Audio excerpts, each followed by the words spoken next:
Dans les cercles les plus fermés de la haute société nigériane, où les mariages sont des fusions d'empires et les vœux des contrats scellés devant Dieu et les hommes, un simple voile peut cacher bien plus qu'un visage.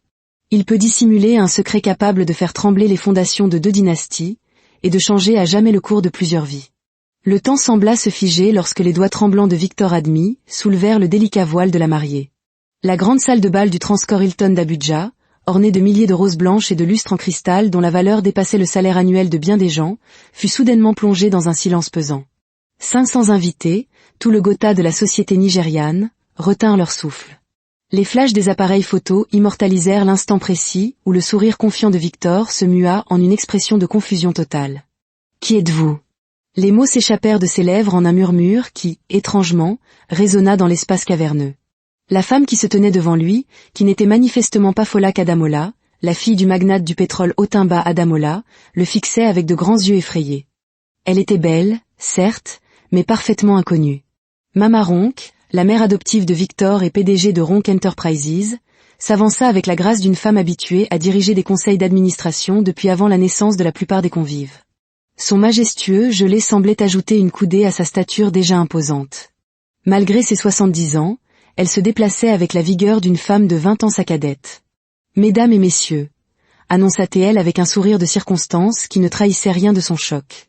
Le couple va maintenant procéder à la signature de leur certificat de mariage avant que nous ne poursuivions avec la réception.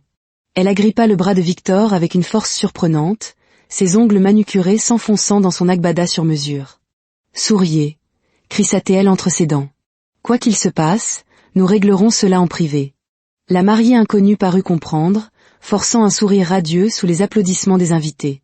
L'esprit de Victor tournait à plein régime tandis qu'il offrait machinalement son bras à la femme qui était désormais, selon les vœux qu'il venait d'échanger, son épouse.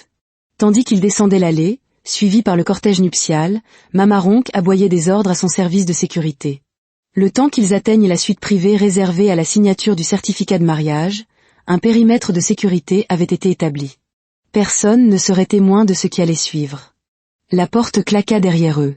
Otumba Adamola, dont l'empire pétrolier rivalisait avec le conglomérat maritime de Mama Ronk, devint pourpre de rage. Que signifie cette mascarade ? Rugit-il, pointant un doigt tremblant vers la mariée. Où est ma fille ? Le sang-froid de la jeune femme finit par céder. Elle tomba à genoux, l'imposante robe de mariée s'étalant autour d'elle comme un océan blanc. Je m'appelle Amara Okafor, dit-elle d'une voix chevrotante. Folak m'a payé pour prendre sa place. Elle est partie. Victor s'effondra sur la chaise la plus proche, desserrant son nœud papillon. Partie où ? Elle a quitté le pays ce matin avec... Amara hésita. Avec l'homme qu'elle aime vraiment.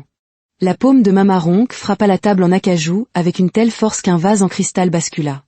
Vous réalisez ce que vous avez fait ? Les contrats, les documents de fusion, tout devait être finalisé après ce mariage. Otumba Adamola faisait les 100 pas comme un lion en cage. Mes actionnaires paniqueront. Le cours de l'action s'effondrera dès demain matin. Sa femme, qui était restée silencieuse jusqu'alors, s'avança. Où est ma fille ? Sa voix était douce, mais chargée d'une tension d'acier. Amara leva les yeux. Elle a dit qu'elle vous contacterait quand elle serait en sécurité. Elle ne m'a pas dit où elle allait. Pourquoi ? Victor retrouva enfin sa voix. Pourquoi accepteriez-vous une telle folie ? Amara le regarda directement pour la première fois. Mon jeune frère, Emmanuel, est à l'hôpital national, en insuffisance rénale. L'opération coûte 15 millions de Naira. Folak m'en a offert 20 pour prendre sa place. Elle plongea la main dans son corsage et en sortit un papier plié. Elle a laissé ceci pour les 2 familles. Victor prit la note avec des doigts engourdis et lut à voix haute, à ceux que j'ai déçus aujourd'hui. Je ne pouvais pas me marier pour un arrangement commercial. Victor mérite quelqu'un qu'il aime, et je mérite la même chose. La fusion peut se poursuivre sans cette mascarade de mariage. Je suis désolé pour l'embarras public, mais pas d'avoir choisi ma propre voie. Folak. Un silence lourd et suffocant s'abattit sur la pièce. Les médias sont dehors, dit enfin Mama. Plus de 100 journalistes, des caméras partout. Le gouverneur est parmi les invités. 2 ministres fédéraux. Nous sommes ruinés. Otumba Adamola s'affaissa sur une chaise.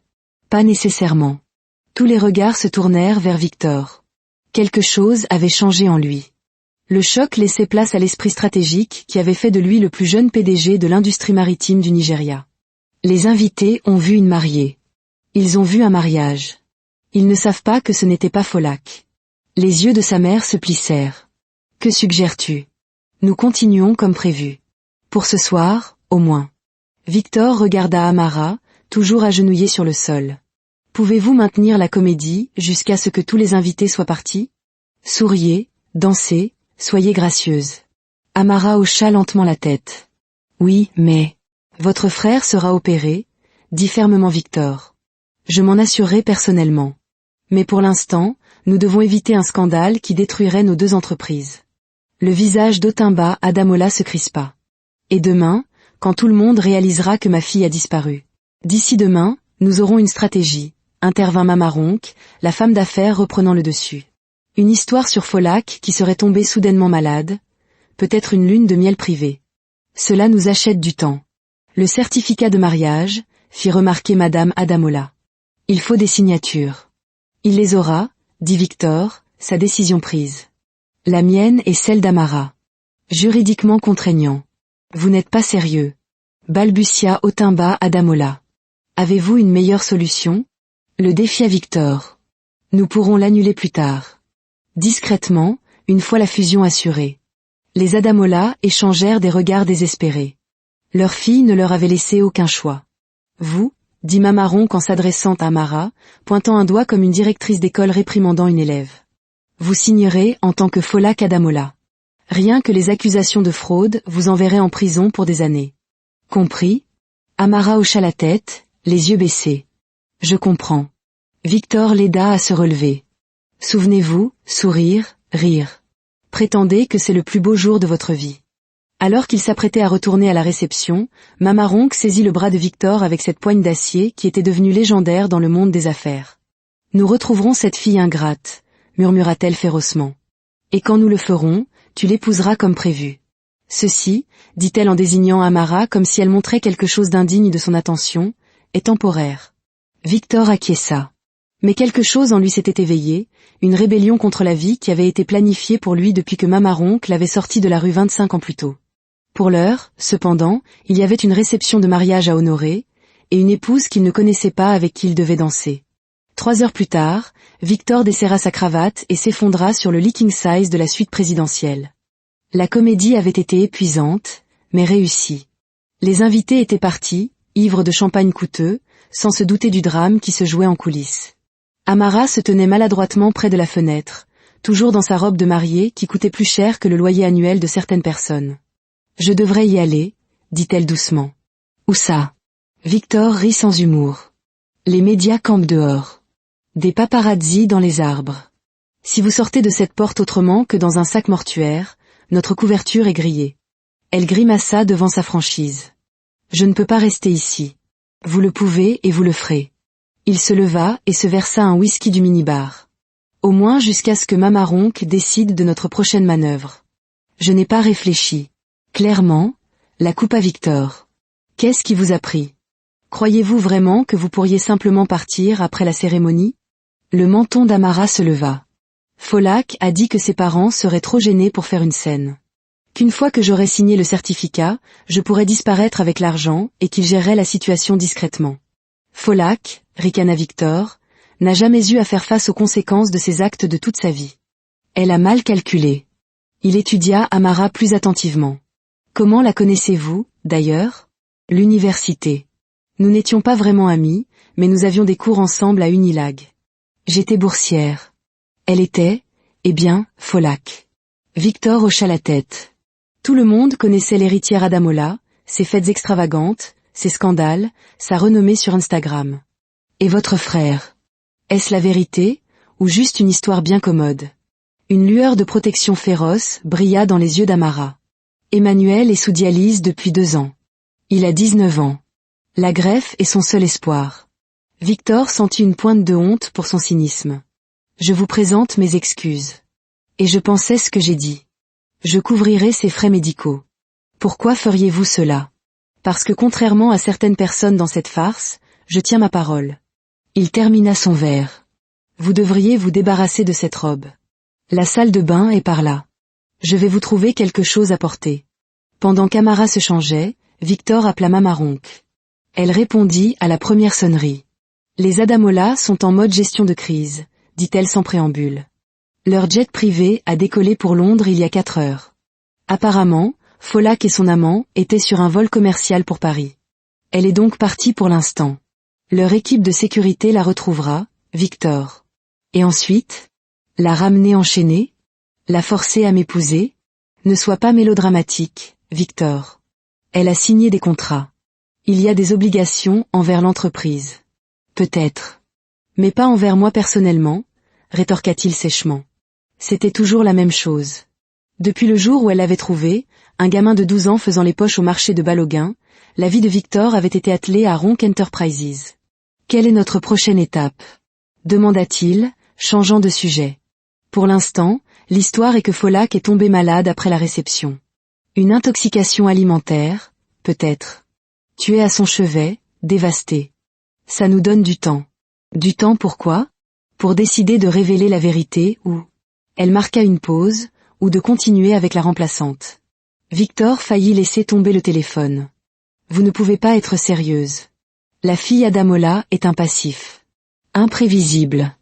Cette Amara, cependant, elle est désespérée, contrôlable. C'est un être humain, Mama, pas une pièce sur un échiquier. Tout le monde est une pièce sur l'échiquier, mon fils. Je te l'ai appris. Oui, elle le lui avait appris, en même temps que les écoles privées en Angleterre, la Harvard Business School, et la formation pour prendre la tête de son empire. Des leçons de pouvoir, de stratégie, de cruauté. Laissez-moi y réfléchir, dit-il finalement. Ne réfléchis pas trop longtemps. Nous devons annoncer quelque chose demain. Après l'avoir raccroché, Victor contempla l'horizon d'Abuja. La suite présidentielle offrait une vue panoramique sur la capitale, les lumières scintillant au loin. Quelque part là dehors se trouvait la liberté, une chose qu'il n'avait jamais vraiment eue. La porte de la salle de bain s'ouvrit et Amara apparut, vêtue du luxueux peignoir de l'hôtel. Sans le maquillage élaboré et la coiffure sophistiquée, elle paraissait plus jeune, plus vulnérable, mais toujours indéniablement belle. J'ai entendu une partie de la conversation, admit-elle. Votre mère veut continuer la comédie. C'est une option envisagée. Il ne pouvait pas croiser son regard. La fusion vaut des milliards. Et moi? Ma vie? Mon frère? Votre frère recevra son traitement quoi qu'il arrive. Je l'ai promis. Amara s'assit sur le bord du lit. Je ne peux pas prétendre être Folak pour toujours. Les gens la connaissent. Quelqu'un s'en rendra compte. Pas pour toujours. Juste assez longtemps pour sécuriser les accords commerciaux. Même en le disant, Victor se sentit dégoûté de lui-même. Je suis désolé. Ce n'est pas votre problème. C'est devenu mon problème quand j'ai mis cette bague. Elle fit tourner l'alliance en platine à son doigt. Un héritage familial de la collection Admis, destiné à Folak. Victor s'assit à côté d'elle, en gardant une certaine distance. Parlez-moi de votre frère. Quelque chose s'adoucit dans l'expression d'Amara. Emmanuel est brillant. Le premier de sa classe avant de tomber malade. Il veut devenir ingénieur. Et vos parents? Décédés. Accident de voiture quand Emmanuel avait 10 ans. J'en avais 20. J'ai abandonné l'université pour m'occuper de lui. Victor hocha la tête, comprenant le poids de la responsabilité. Pas d'autre famille? Une tante à Enugu. Mais elle a 6 enfants. Les mains d'Amara se tordirent sur ses genoux. Nous n'avons été que tous les deux, à lutter pendant des années. C'est pourquoi, quand Folak a offert l'argent, elle laissa sa phrase en suspens. Vous avez vu une issue, termina Victor pour elle. Leurs regards se croisèrent et, un instant, une compréhension mutuelle s'installa entre eux. Deux personnes prises dans des circonstances qui les dépassaient. Un coup sec à la porte interrompit ce moment. Victor ouvrit et trouva le chef de la sécurité de Mamaronk. Monsieur, il y a un problème. Les médias ont appris d'une manière ou d'une autre que ce n'était pas mademoiselle Adamola au mariage. Quelqu'un a parlé. Ils vont diffuser l'histoire à minuit. Le sang de Victor se glaça. Comment? Qui savait? Le cortège nuptial, monsieur. Une des demoiselles d'honneur, apparemment. Elle demande 50 millions de Naira pour corriger sa déclaration. Du chantage, cracha Victor. Oui, monsieur. Mama demande votre présence immédiatement. Vous deux. Amara avait pâli. Qu'est-ce qui va se passer maintenant? Oui, qu'allait-il se passer? La façade si soigneusement construite s'effondrait avant même d'avoir pris. Maintenant, dit sombrement Victor, Nous allons affronter les conséquences. La suite de Mama était une salle de crise. Avocats, spécialistes des relations publiques et personnel de sécurité, se déplaçaient avec une efficacité rodée. Des écrans affichaient les chaînes d'information et les flux des réseaux sociaux. L'histoire éclatait. Mariage de l'année, une imposture. Des sources affirment que l'héritière Adamola a disparu. Une fausse mariée pour une cérémonie à 500 millions de Naira. Victor grimassa en lisant les titres. Amara semblait sur le point de s'évanouir. « Asseyez-vous », leur ordonna Mama Ronk.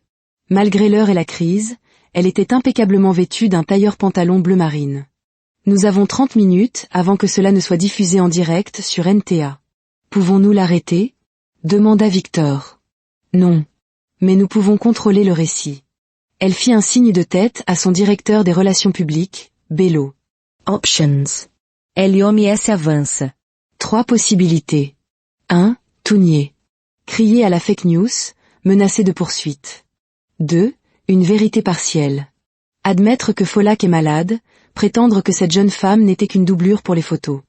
Dire que la cérémonie légale a eu lieu en privé plus tôt. 3. La divulgation complète, mais en l'arrangeant. Dire que les 2 familles ont approuvé l'arrangement en raison de l'état de santé de Folak, avec l'intention qu'elle reprenne son rôle une fois rétablie. Aucune de ces options ne fonctionnera, dit Victor. Les demoiselles d'honneur savent. Les Adamola aussi. Trop de zones d'ombre. Les lèvres de Mama se pincèrent. Alors que suggères-tu ? Victor prit une profonde inspiration. La vérité. Mais pas toute la vérité. Nous dirons que Folak m'a planté devant l'autel. Que dans un élan de compassion, et pour sauver les 2 familles de l'embarras, Amara, une lointaine amie de la famille, est intervenue. Et le certificat de mariage ? Demanda l'un des avocats.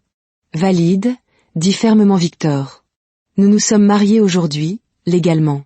Mais nous le présenterons comme un arrangement temporaire destiné à remplir des obligations contractuelles, avec l'intention d'une annulation ultérieure. Mama Ronk étudia son fils adoptif avec un regard neuf, comme si elle voyait quelqu'un qu'elle ne reconnaissait pas. Tu suggères que nous admettions un mariage blanc, mais en le présentant comme un noble sacrifice. Exactement. Le public adore le drame, adore le sacrifice. Ils vont adorer. Victor se tourna vers Amara. Mais cela ne fonctionne que si vous êtes d'accord. Cela vous met sous les feux des projecteurs. Amara semblait terrifiée, mais considéra l'alternative, être étiquetée comme une fraudeuse, et possiblement faire face à des accusations criminelles. « Et mon frère ?» demanda-t-elle doucement. « Votre frère devient une partie de l'histoire, » intervint Bello. La sœur courageuse qui a accepté une proposition inhabituelle pour sauver son frère mourant. Le public vous adorera. C'est de la folie, marmonna l'un des avocats. C'est du contrôle narratif, corrigea Victor. Et ça nous achète du temps pendant que nous localisons Folak. Mama Ronk prit sa décision d'un hochement de tête sec. Fais-le, Bello. Rédige une déclaration. Nous donnerons une interview exclusive à Morning Belt, demain. Victor et Amara, ensemble, présentant un front uni. Elle tourna son regard perçant vers Amara. Serez-vous capable de jouer la comédie de manière convaincante ? De faire croire aux gens que vous faites cela par bonté, et non par désespoir ? Amara se redressa. J'ai été assez convaincante pour tromper 500 invités aujourd'hui. Je peux gérer une interview. Un fantôme de sourire effleura les lèvres de Mama Ronk. Peut-être n'êtes-vous pas entièrement inutile, après tout. La crise était gérée, pour l'instant. Alors que l'équipe se dispersait, elle retint Victor. Cela ne change rien. L'alliance avec les Adamola est toujours nécessaire. Nous en discuterons plus tard, dit-il fermement, se surprenant lui-même par son défi. Non, nous en discutons maintenant. Cette fille, elle pointa un doigt vers Amara, est une complication, pas une solution. Cette fille vient de sauver notre réputation en acceptant ce plan. Ne sois pas naïf. Elle a vu une opportunité d'améliorer sa situation. Rien de plus. Victor secoua la tête. Tout le monde ne pense pas comme toi, Mama. Le lendemain, les lumières du studio étaient aveuglantes. Amara luttait contre l'envie de plisser les yeux, tandis que les caméras captaient chacune de ses micro-expressions. À ses côtés, Victor était détendu, un bras nonchalamment drapé derrière elle sur le canapé. « Merci de nous recevoir, Chioma », dit-il avec aisance. L'intervieweuse se pencha en avant. Le mariage d'hier a pris une tournure inattendue. « Victor, Qu'avez-vous pensé lorsque vous avez réalisé que votre fiancé ne serait pas là? La réponse répétée de Victor vint avec juste ce qu'il fallait d'émotion. Le choc, bien sûr. L'inquiétude pour Folak. Mais aussi la compréhension. Nous nous connaissons depuis l'enfance, et sa santé a toujours été fragile. Quand elle a appelé ce matin-là pour dire qu'elle ne pouvait pas aller jusqu'au bout, j'ai respecté sa décision. Amara s'émerveilla de la facilité avec laquelle il pouvait mentir. Et Amara, Chioma tourna son regard pénétrant vers elle. Comment une jeune femme se retrouve-t-elle soudainement à épouser l'un des célibataires les plus en vue du Nigeria? C'était le moment qu'ils avaient le plus soigneusement répété. Ce n'était certainement pas prévu, dit Amara avec un rire modeste. J'étais simplement là pour soutenir Folak, en tant qu'amie. Quand elle n'a pas pu venir et a expliqué à quel point la cérémonie était importante pour les affaires des deux familles, j'ai offert mon aide. C'était censé être symbolique. Je ne m'attendais pas à signer le certificat. Pourtant, vous l'avez fait, insista Chioma. Pourquoi? Amara laissa transparaître sa vulnérabilité. Mon frère est gravement malade. Les frais médicaux. Elle jeta un coup d'œil à Victor, qui lui serra la main pour l'encourager. Victor et sa mère ont été incroyablement généreux, offrant de couvrir le traitement d'Emmanuel. En retour, j'ai accepté cet arrangement temporaire pendant que Folak se rétablit. L'interview se poursuivit pendant 20 minutes interminables. À la fin, le visage d'Amara lui faisait mal à force de maintenir son doux sourire. Dans la voiture, Victor lui montra son téléphone. Bellow dit que les réseaux sociaux réagissent positivement. #Team Amara est en tendance. Vous plaisantez? Voyez par vous-même. Il lui montra son écran rempli de commentaires de soutien. Une reine, elle a sauvé la situation. Trouvez-vous une femme loyale comme Amara? Amara lisait, incrédule. Le public aime les outsiders, dit Victor. Et ils aiment le drame. Nous leur avons donné les deux. Que se passe-t-il maintenant? Maintenant, nous maintenons l'illusion jusqu'à ce qu'elle ne soit plus nécessaire. Vous emménagez dans mon appartement, chambre séparée, bien sûr. On nous verra ensemble à des événements clés. Votre frère subit son opération. Et pendant ce temps, les Adamola traquent leur fille rebelle. La chambre d'hôpital d'Emmanuel Okafor était petite mais privée. L'adolescent semblait plus maigre que ce à quoi Victor s'attendait. Tu as vraiment épousé un homme riche pour me sauver? Sa voix était faible, mais ses yeux pétillaient de malice. C'est un scénario de film, ça, ma sœur. Même Nollywood ne pourrait pas écrire mieux. Amara ajusta ses couvertures. Ne te moque pas. C'est temporaire.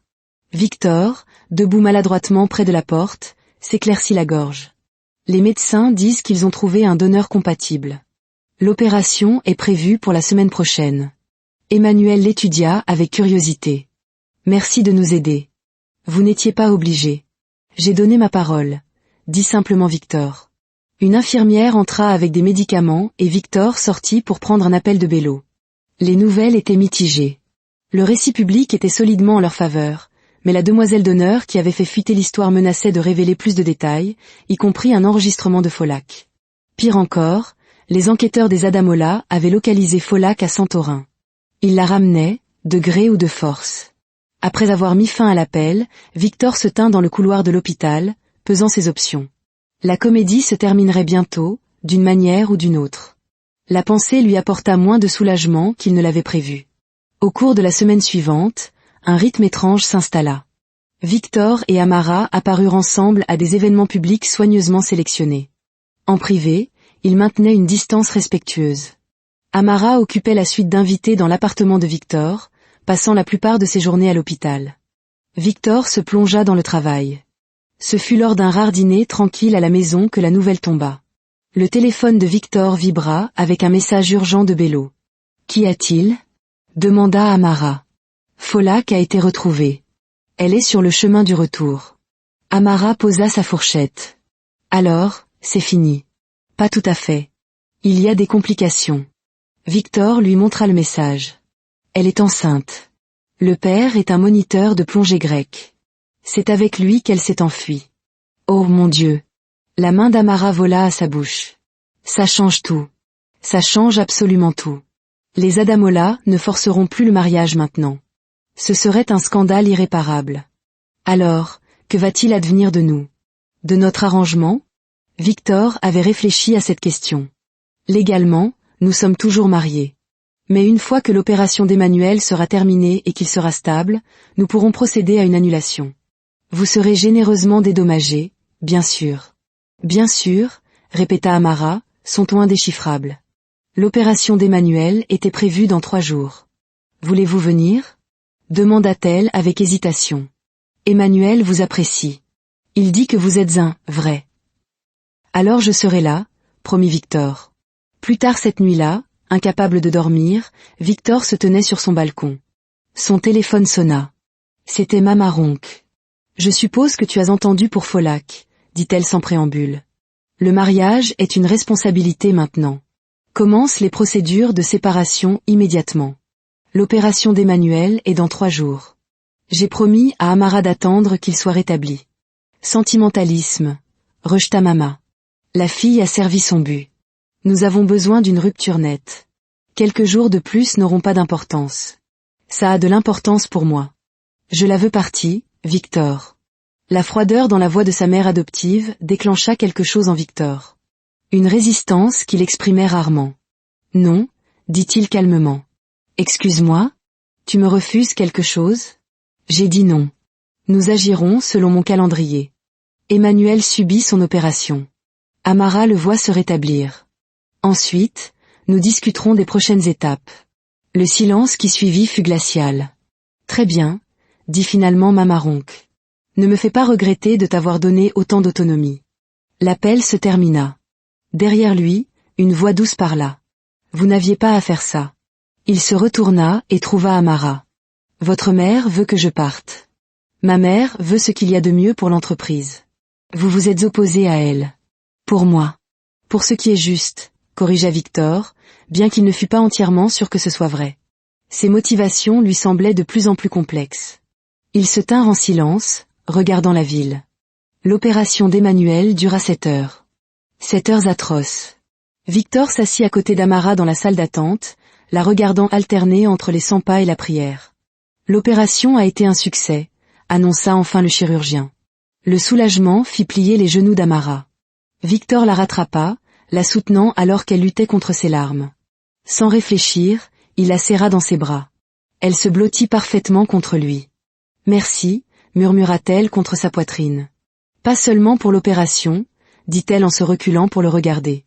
Pour nous avoir traités comme des personnes, pas comme des problèmes. Pour avoir été gentils quand vous n'aviez pas à l'être. Leurs regards se croisèrent. Un instant suspendu, le monde se rétrécit à cette seule femme. Le moment fut interrompu. Une chose avait changé. Victor le savait, et d'après la distance prudente d'Amara, elle le savait aussi. Dans la chambre, Emmanuel était pâle, mais souriant faiblement. « Vous êtes venu ?»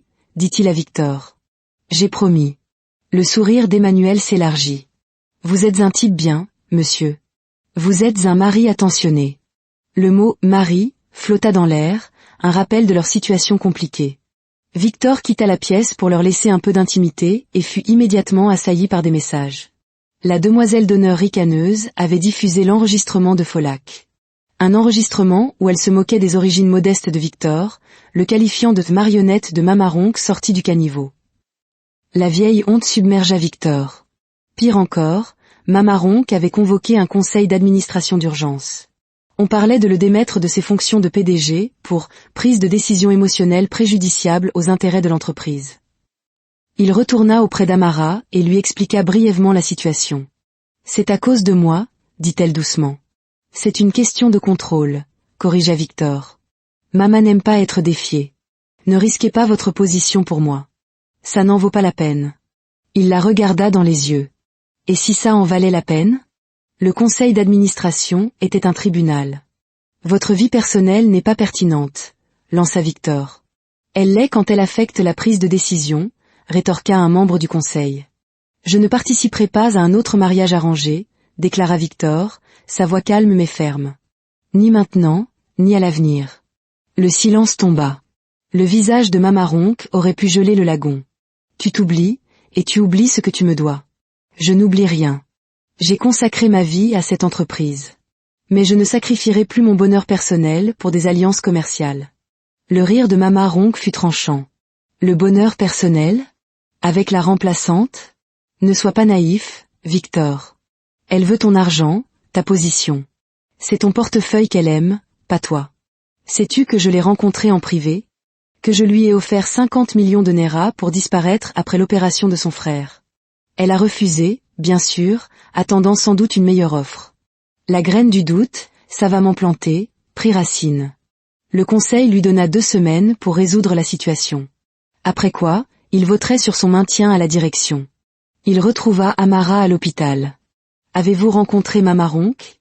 demanda-t-il sans détour. « Oui. Il y a 3 jours.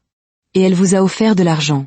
Pourquoi ne me l'avez-vous pas dit? » « Parce que ça n'avait pas d'importance, » dit simplement Amara. « Je n'allais pas accepter. » Une lueur de blessure traversa son visage. « C'est ce que vous pensez de moi? Que je ne suis qu'une croqueuse de diamants. Je ne sais plus quoi penser, » admit Victor. Toute cette situation est basée sur la tromperie depuis le début. Pas de ma part, rétorqua Amara. Soyez honnête maintenant. Que voulez-vous de tout ça? De moi? Je ne sais pas. Les choses ont changé. Vous savez comment? Murmura-t-elle. Ne me faites pas le dire en premier. La tension entre eux était électrique. Victor s'approcha. Il y a peut-être un moyen. De tout résoudre. De nous donner du temps, à l'écart des projecteurs, pour découvrir s'il y a quelque chose de réel ici. Avant qu'elle ne puisse répondre, une agitation éclata au bout du couloir. Des voix élevées. Le déclic des obturateurs d'appareils photo. Folak Adamola se dirigeait vers eux, sa grossesse visible sous une robe de créateur. « Victor » appela-t-elle. « Il faut qu'on parle. » Le visage d'Amara se ferma. On dirait que la réalité nous a rattrapés.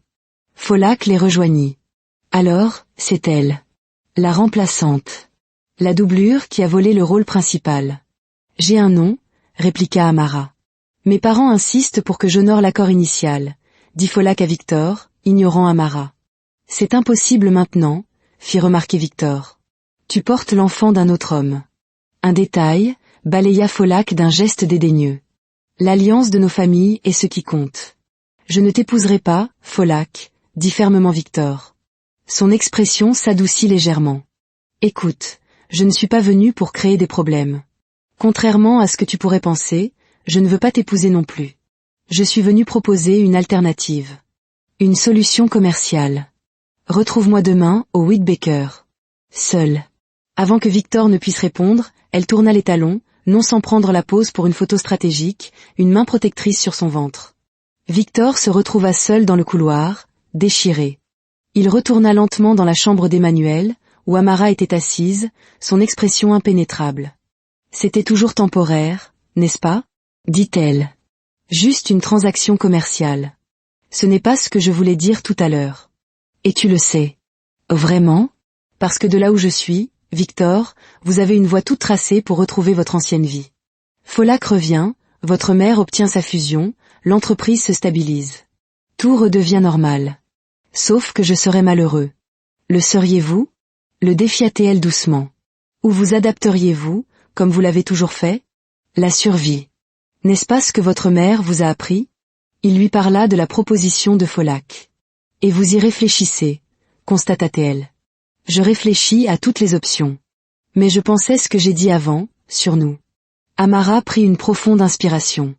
J'ai besoin de temps. Loin de tout ça. Pour me souvenir de qui je suis quand je ne suis pas désespérée ou en train de faire semblant. Et nous ? Son sourire était triste mais sincère. S'il y a vraiment quelque chose ici, ce sera toujours là après que nous aurons tous les deux eu le temps de respirer. Le lendemain, dans la suite exécutive de l'hôtel Whitbaker, Folak exposa son plan. Pas de mariage, mais une fusion d'entreprises restructurée. Elle deviendrait directrice de la stratégie de la nouvelle entité, Victor resterait PDG. Leur famille obtiendrait ce qu'elle voulait, pouvoir, accès au marché, stabilité. C'était élégant, pratique, et cela les libérait tous les deux. « Nous avons un accord », dit Victor. Alors qu'il partait, Folak ajouta, « La fille, Amara. Si c'est elle que tu veux, ne laisse personne dicter le contraire. Certains choix valent les conséquences. » Le téléphone de Victor sonna. C'était Emmanuel. « Victor. Tu dois venir à l'hôpital, vite. » Le cœur battant, Victor se précipita. Il fit irruption dans la chambre pour trouver Emmanuel assis dans son lit, tout sourire, et Amara à côté de lui, l'air choqué. « Montre-lui, ma sœur. » Amara, l'expression impénétrable, tendit une tablette à Victor. Sur l'écran, une vieille photo, jaunie, froissée, mais suffisamment claire. Un groupe d'enfants devant un bâtiment intitulé « Foyer pour enfants Grèce, 1998 ». Victor se figea. Au dernier rang, un garçon maigre aux yeux sérieux. Lui-même, à 10 ans. Et au premier rang, une toute petite fille aux cheveux tressés et à qui il manquait une dent de devant. Amara. C'est nous, dit-elle doucement. Nous étions dans le même orphelinat. Avant que maman me trouve, termina Victor, stupéfait. Et avant que mes parents ne m'adoptent, ajouta Amara. Emmanuel les regardait tous les deux, ravis de la révélation. N'est-ce pas fou? Des années plus tard, et vous vous retrouvez mariés à cause de moi. C'est le destin, vous ne voyez pas? Victor leva les yeux de la tablette vers Amara. Je ne crois pas au destin, dit-il lentement. Mais je crois aux fondations. Et peut-être, il désigna la photo, peut-être que c'est la nôtre. Pas une tromperie ou un arrangement commercial, mais quelque chose qui a commencé bien avant que nous le sachions. 3 jours plus tard, Victor présenta la proposition de Folac à sa mère. Elle atteint tous nos objectifs commerciaux, dit-il. Mamaronc l'étudia longuement. Le conseil vote demain. Tu risques tout pourquoi? Une fille? Pour le droit de choisir ma propre voie.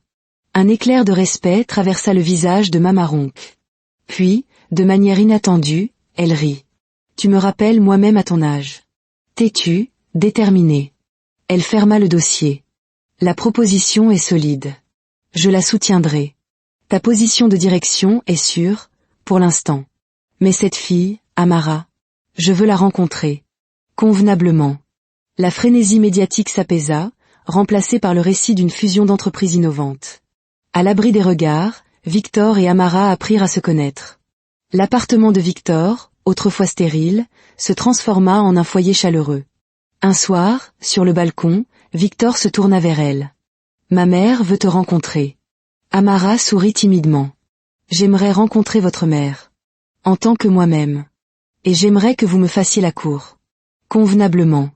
Pas parce que vous devez le faire, mais parce que vous le voulez. » Victor prit sa main et la porta à ses lèvres. Amara hoqua fort. « Me feriez-vous l'honneur de sortir avec moi? Un vrai rendez-vous. » Son rire fut éclatant, sincère. « J'aimerais beaucoup, » Victor admit. 1 mois plus tard, lors d'une petite cérémonie privée, Victor et Amara signèrent les papiers d'annulation, mettant officiellement fin à leur mariage de convenance. Puis, à la surprise de tous, sauf peut-être d'Emmanuel, Victor mit un genou à terre. Cette fois, il n'y avait pas de motif caché, pas d'alliance commerciale, pas de circonstances désespérées. Juste de l'amour, pur et simple. Mamaronc regarda, une émotion inhabituelle dans les yeux, tandis qu'Amara acceptait en pleurant. Plus tard, elle prit Victor à part. « Tu as eu raison de te battre pour ça, » admit-elle. « Certaines choses ne peuvent être ni arrangées ni négociées. Elles doivent être choisies librement. » Le soir venu, Victor retrouva Amara sur le balcon. Il l'enlaça par derrière. « Des regrets ?» demanda-t-il doucement. Elle se tourna dans ses bras pour lui faire face. « Épouser un inconnu pour sauver mon frère, me retrouver prise dans un scandale d'entreprise et tomber amoureuse d'un homme que j'étais censée divorcer immédiatement? Étrangement, non. » Son sourire était radieux. « Certaines erreurs s'avèrent être les meilleures décisions de votre vie. » Victor l'embrassa alors, un baiser lent et doux, une promesse d'un avenir qu'aucun d'eux n'aurait pu imaginer. Parfois, songeait-il, les plus beaux voyages commencent par une erreur de parcours, et parfois, il s'avère que la remplaçante est exactement la personne dont on avait besoin depuis le début.